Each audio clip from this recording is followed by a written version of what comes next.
Hello, and thank you for joining me again. Today I have for you a 50s style dress that was honestly inspired by just looking at dresses on the internet because I was bored and I wanted inspiration. Hey, it works, right?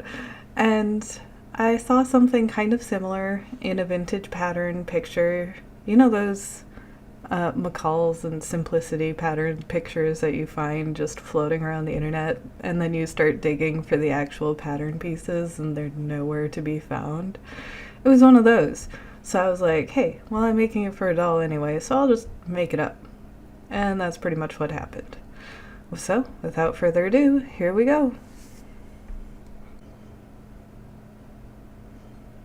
So one of the first things I did was actually sketch out my idea this time because I wasn't 100% sure what I wanted to do, specifically with the sleeves and the length. So you can see I just sketch out a really basic body on a piece of scrap paper. I thought maybe a shorter sleeve would be nice and a longer skirt, and as I drew I thought, no, maybe a cap sleeve. And then I decided to make a rounded neckline. And then last but not least, I did end up shortening the skirt length. So once I had an idea of what I wanted to do, it was a matter of creating pattern pieces. I had some princess themed pattern pieces already, so I copied those down and then essentially started adding the skirt to it. The skirt piece, I added a diagonal here and I eventually got rid of it later, you'll see. It was just making things so much more complicated than it needed to be, so you'll see me do all this math and garbage, and honestly it didn't really matter. What was most important was just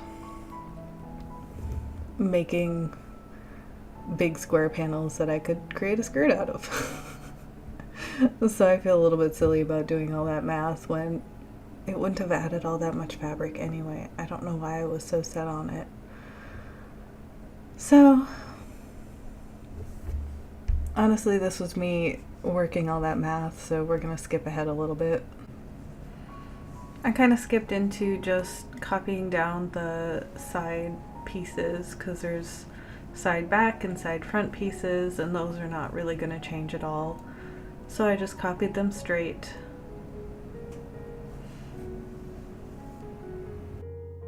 So the center back, I'm just copying down. I'm adding a little bit for my closure, which I don't even think I had decided on yet.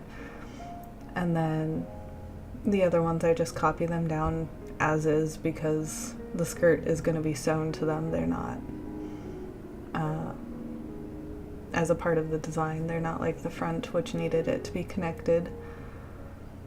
I had a cap sleeve from a previous dress, so I just copied that down as well.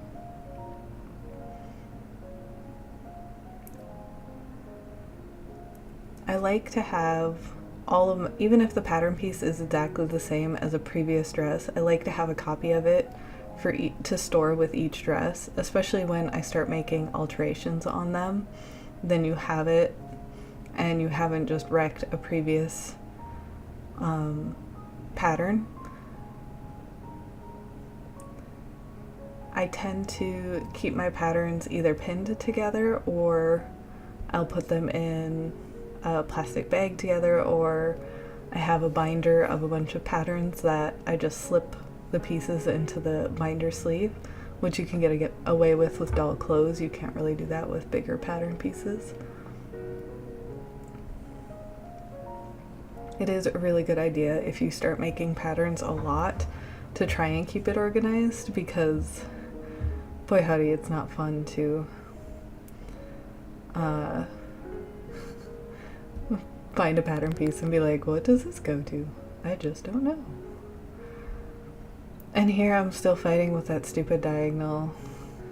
I didn't know if I would need to raise the sides a little bit to keep the hem straight, and then I eventually decided that this was absolutely silly, and here I am just getting rid of it.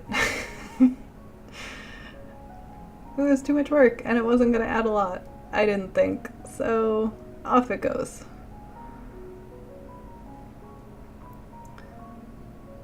I want, if anything, to show you with these videos that you don't have to do everything pristine. It's not always going to be perfect, and trying stuff out is honestly a really excellent way to figure out if it will work or not. So now you can see I am basically doing some small stitches around the corner, and these will make sense in just a little bit here, but I'm keeping them separate from my gather stitches. I then run long stitches along that waist seam, offset from the smaller stitches. I usually do 2 gathering threads. This time I just did 1. I thought I could get away with it. It worked okay. So then you see me clipping right up to that, the smaller stitches, without clipping the stitches.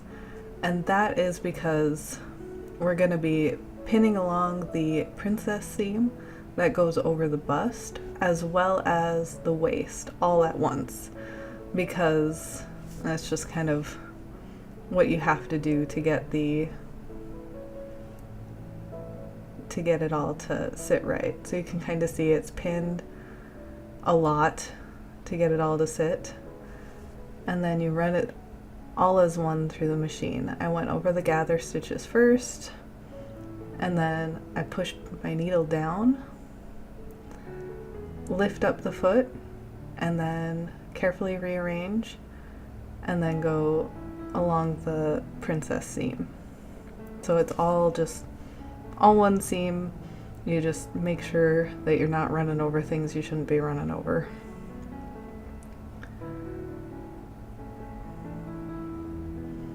And here you can see I'm kind of figuring it out, and it wasn't as pretty in the front as I wanted it to be, so I did actually go in and hand stitch it just a teeny tiny bit to try and get less of my stitches to show through. The second round for the other side actually went a lot better, and I didn't need to do this step. And honestly, I probably could have skipped this step anyway, because you'll see later I add some lace that would have easily covered it. Live and learn.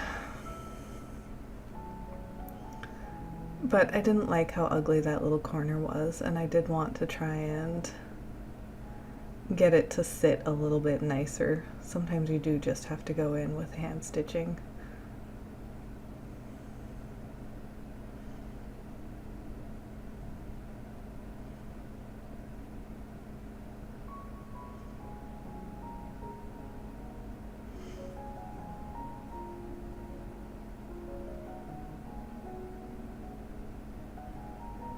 And we tie it off once we're happy.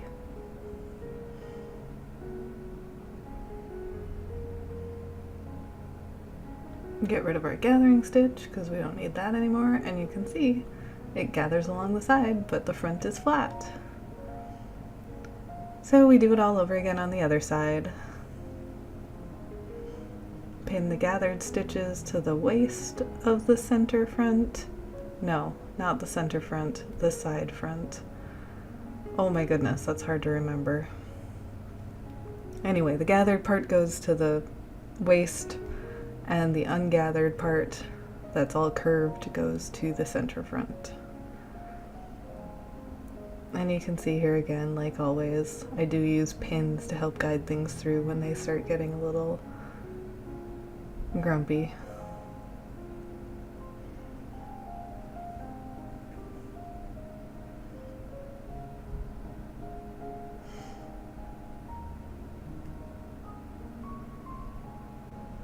Alright, so now you can see it's looking good. I did iron my seams, which I highly recommend doing.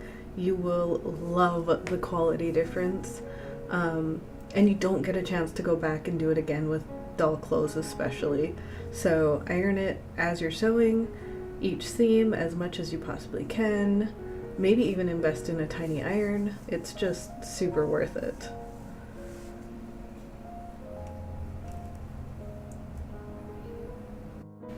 So now we're going to do the back seam, the back princess seams, which in this design I decided to have them bisect the shoulder seam, which I just really like the look of that. So I tend to use it a lot. It's a valid reason.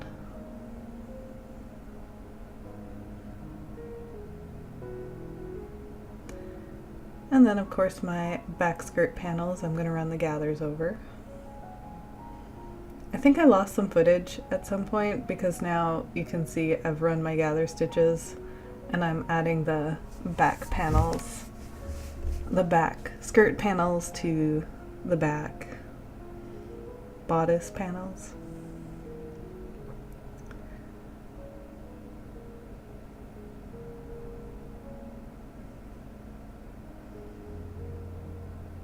And I do tend to do a lot of pinning at the sewing machine if it's something that is fairly quick. Like in this case, it's not a lot of gathering to be doing, so I just gather it up real quick, pin it down, and run it through.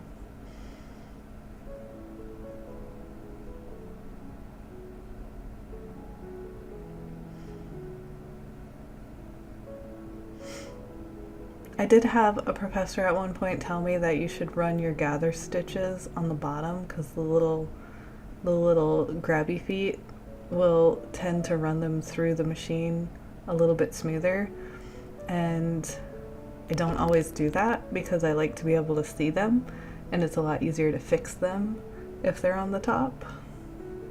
I don't know, but it's worth trying it both ways, see what you prefer. Now we're connecting our shoulder seams.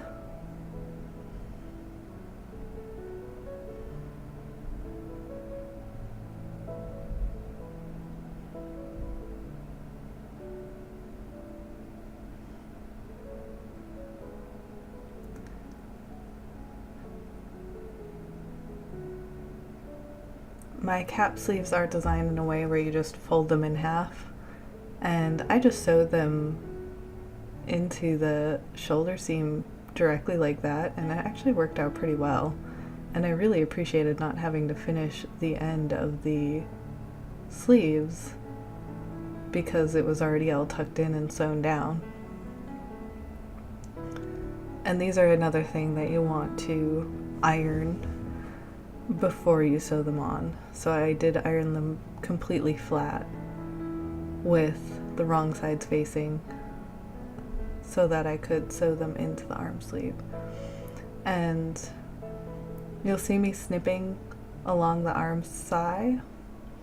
That is because it was a tight fit. It was the easiest way to get my sleeve to fit in there.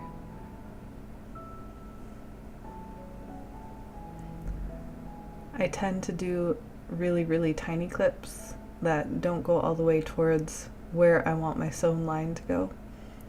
And if I need to elongate them, I can, but like with all things, it's easier to cut more than it is to cut less. So teeny, teeny, tiny clips all along so that I can get that tiny little armhole to stretch around the sleeve. And I was surprised it didn't take as much as I thought it would, so.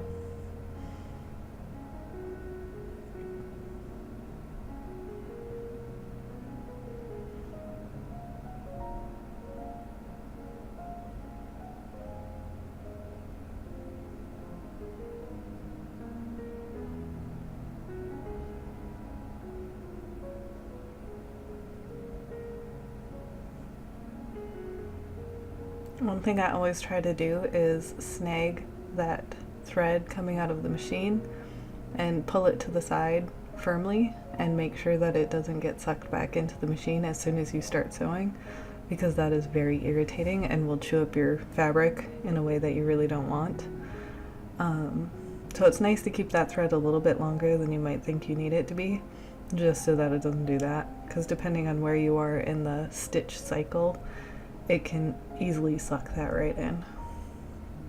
And now, I had not tried this before, so I decided to see how I liked gluing down the neck hem. And I just used a piece of scrap fabric to see what it would be like.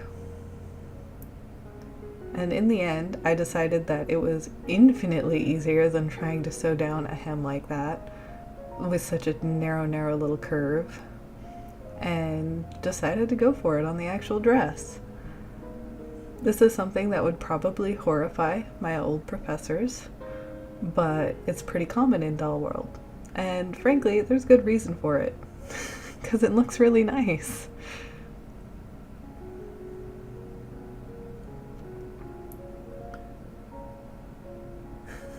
I am bad with glue though, you can tell. I get it on everything. I do my best. I'm new to the glue thing. You gotta give me some slack here. I know how to sew. I am just putting a very light amount of glue. I don't want it to stiffen up too much. It's not such a big deal if the collar is a little bit stiffer, but I did want to try to keep it on the light side.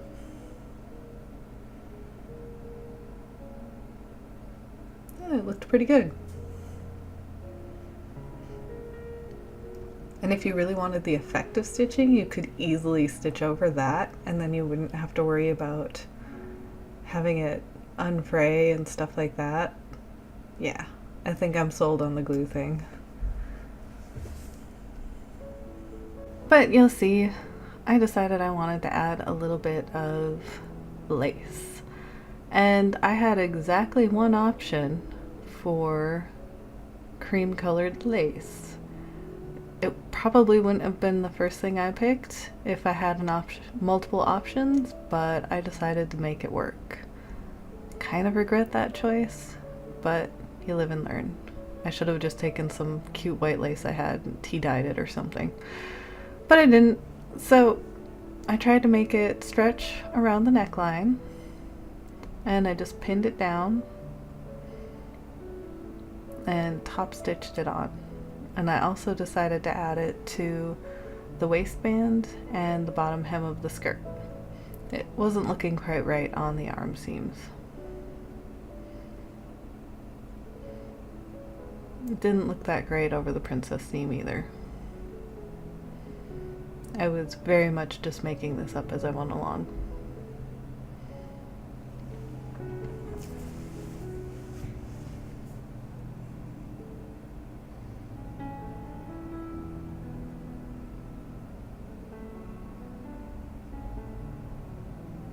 I went very slowly around the collar, and I think I'm gonna go back on this collar piece and raise it a little bit. It seems like it's a little bit of a deep oval shape, and I would prefer it a little bit higher and a little bit rounder.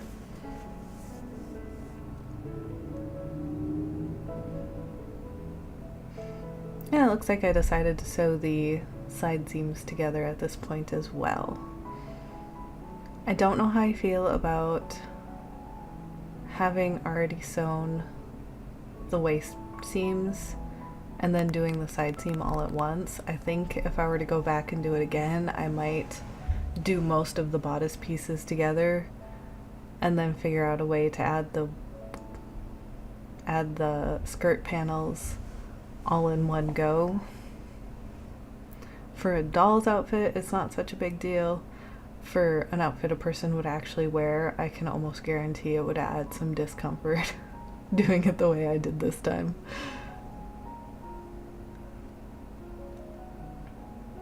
I think it would make the waist seam at the side chunkier than it needs to be.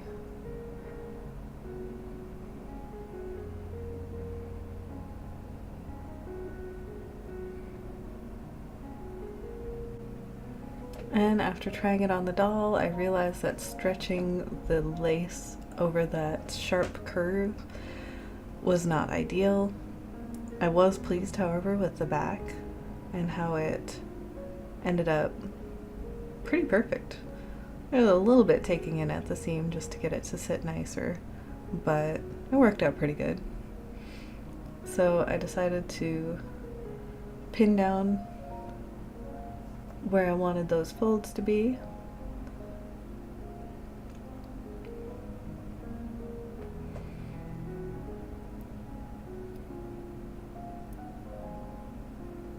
And now I should have marked on the doll where I wanted to stitch the back seam up to. I did not, and I lucked out, but it's always good to do that. Make sure you can actually take it off the doll.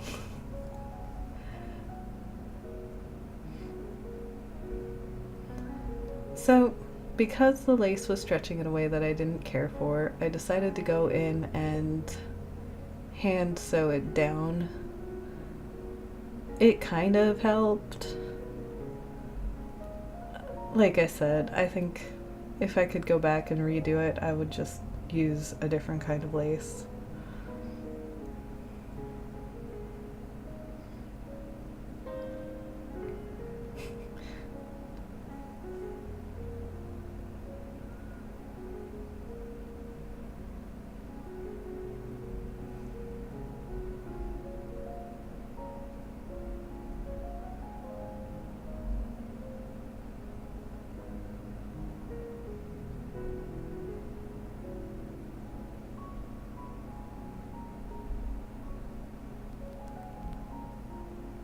Since the lace isn't load bearing, you'll note that I didn't double up my thread, and I only tacked it like once.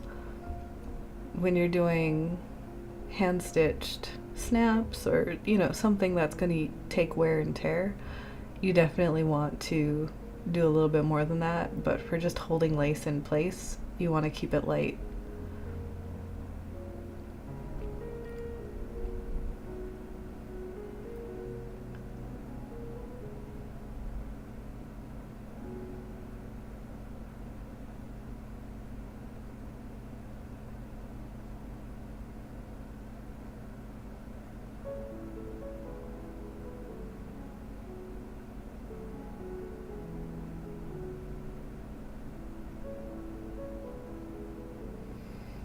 And here, I'm obviously pinning the lace across the waistband, conveniently using it to cover up some of the ugly stitching near that corner.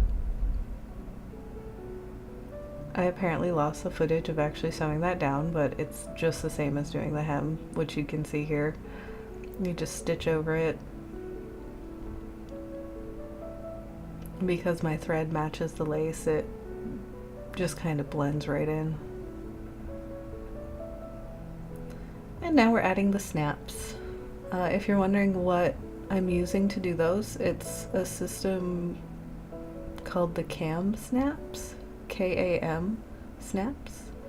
And I just use the little pliers and follow the instructions. There's videos specifically on how to do these snaps, and frankly, they're so simple and so easy, and I love them because they make such a nice finished product, which you can see here.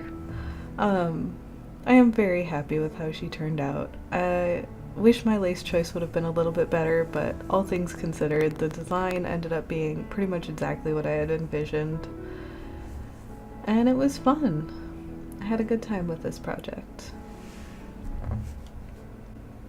Here you can see the snaps, because they're clear plastic, are virtually invisible in pictures. There's just a little bit of shine on them, and they're easy to use. I wish they came a little bit thinner, because I can only really use them for the bigger size dolls, like the Smartdolls and the SD size. For MSD dolls, they are kind of chunky and not probably going to work that good, but for the SD dolls, I use them whenever I possibly can because they're just so convenient. And with that, we are done. Thank you so much for joining me, and I hope you have a great one. Make sure to like and subscribe if you want to see more content like this. Have a good one.